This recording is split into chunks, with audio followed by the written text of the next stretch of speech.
Hello people, I am Jaby Koay, joined by ACHARA KIRK. Hello. Got another ad here from Marvel Entertainment. This is a big game spot, Marvel Studios, Disney Plus. Everybody's excited about this, and of course that's when we stepped out to get some food. And yeah, so here we are, late. We were here waiting for the big things to drop, and then of course the biggest one drops when we're out. So anywho, that's how it goes sometimes. Here we go, let's check this out. Oh. It's time.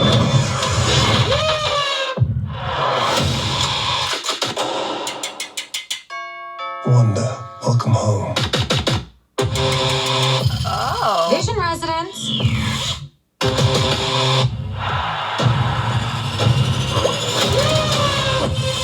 I'm gonna burn this place to the ground. Yay! Oh, I am so glad I purchased my Disney Plus for the year because after Mandalorian, I was like, well, what am I gonna watch now? Lady and the All Tramp. of this stuff.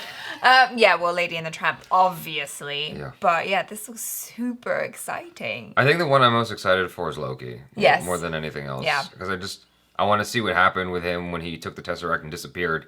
You know, what he was up to. I mean, it's undoubtedly one of the most interesting characters in the entire MCU. Yeah. And he was so crucial that when they shot Thor Dark World, or whatever the second one was called, they actually went back and shot more stuff of Loki because they just realized they needed more of him when the movie was finished. Yeah. The original cut was like he wasn't in it as much. And so they went back and shot more of him. He's such a great character, and Tom Hiddleston plays him so well. Yeah. And he was my favorite thing about Thor, my favorite thing about the first Avengers movie. Like, he's awesome. Yeah. Yeah. This is really cool to see him practicing with the shield.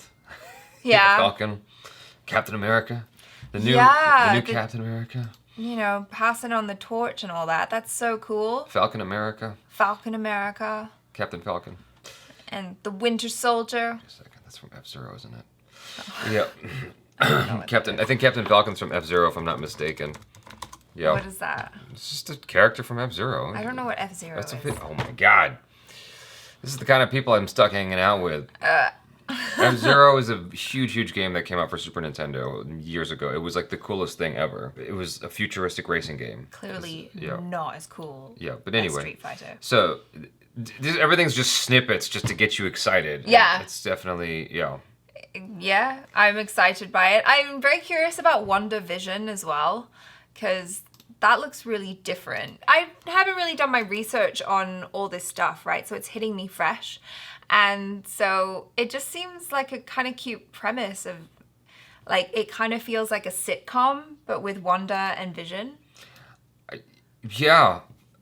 It's like, I don't know what to expect from that. You know what I mean? It's very random. Okay, so this set that they're on looks like it could be, what was that Michael J. Fox show back in the day? I forgot what it was called. Growing Pains? Well, I forgot the name of the Michael J. Fox show. I never watched that show. Family Ties? It was something like that. Yeah. There was a show he was on as a younger actor. It was a big show when I was a kid, and I can't remember. I think it's Family Ties. And that's what that set looks like. That's what it reminds me of anyway.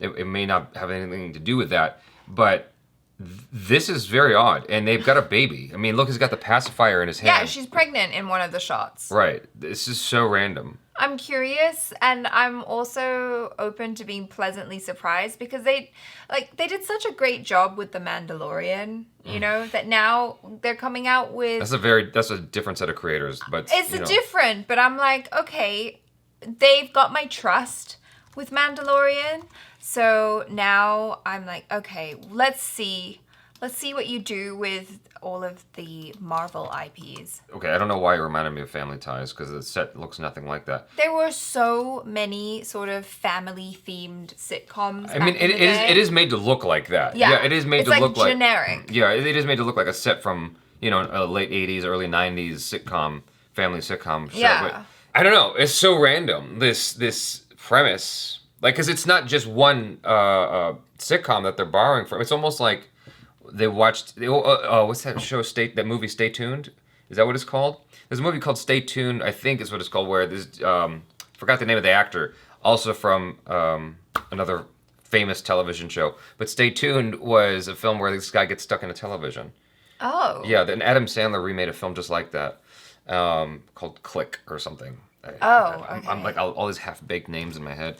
I was just thinking of Pleasantville, but... Three's Company is the name of the show I was thinking of, with the actor whose name is... I don't know his name. John Ritter? No. John Ritter. Yes.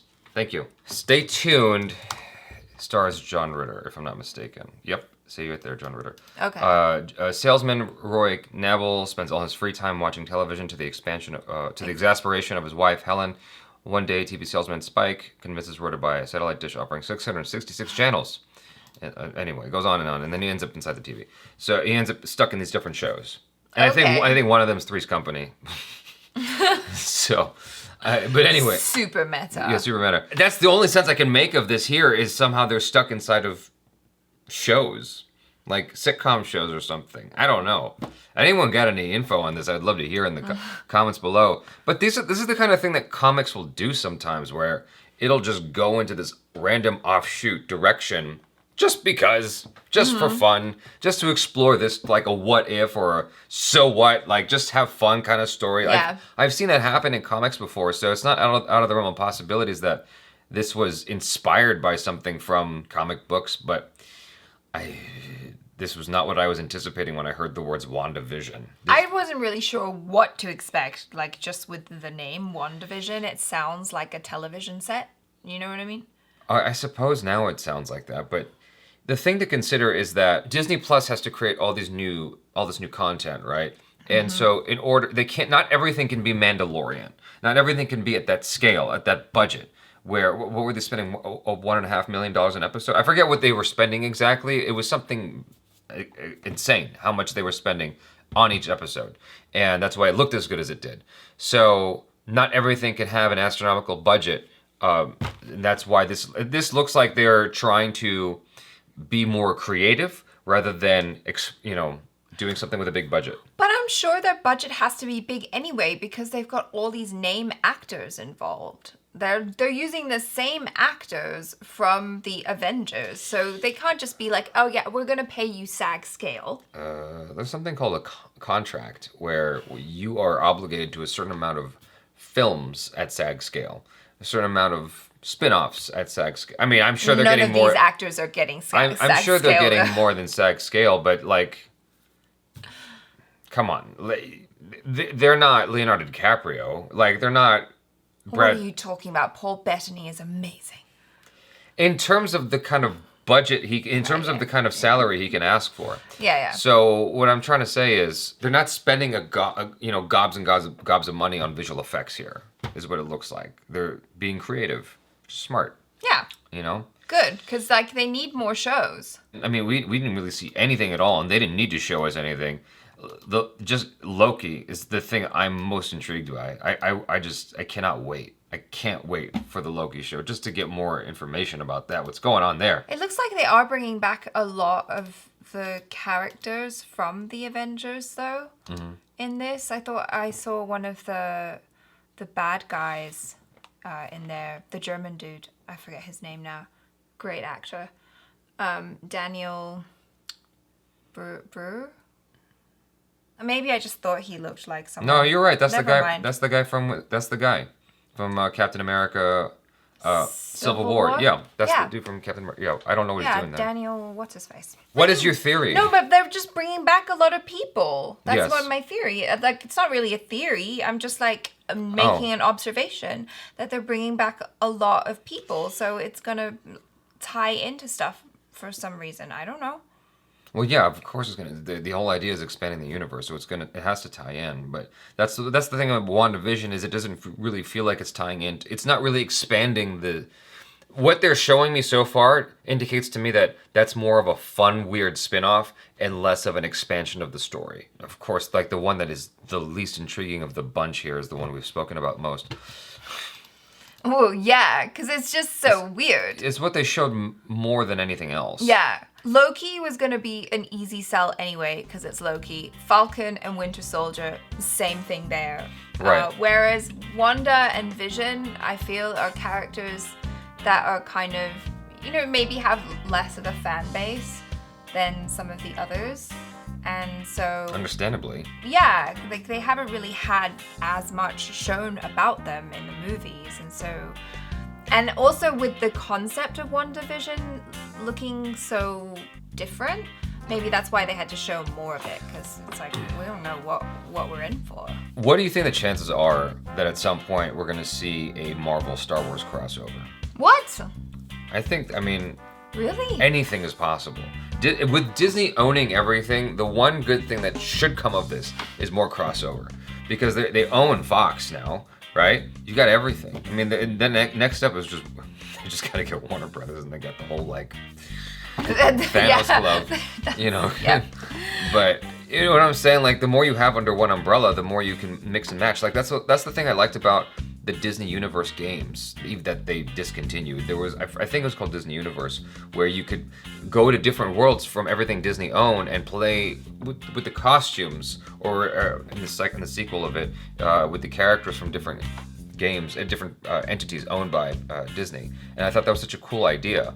And it kind of makes me sad that they don't really. I guess they got Kingdom Hearts now, so that's been around a long time. I think it'd be neat to have that kind of. They're gonna need to do something, because Star Wars has become very divisive. They need to do something. So you think that having a crossover between Star Wars and Marvel is gonna?